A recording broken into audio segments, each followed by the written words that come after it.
ఈరోజు steel plant నిర్వాసితులు జెండా ఆవిష్కరణ జరుగుతుంది.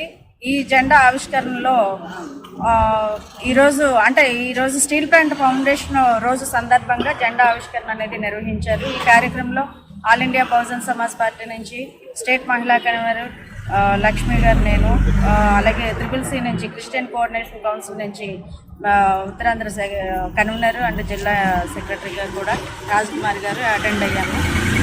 మేము నిర్వాసితుల హక్కులు వచ్చే వరకు కూడా మేము నిర్వాసితులతో కలిసి ఈ పోరాటంలో భాగస్వాములు అవ్వాలని, మన ఈ నల్ల చొక్కాల ఉద్యమంతో నిరసన తెలియజేయడానికి మేమందరం కూడా సహాయ సహకారాలు అందిస్తామని తెలియజేసుకుంటున్నాము.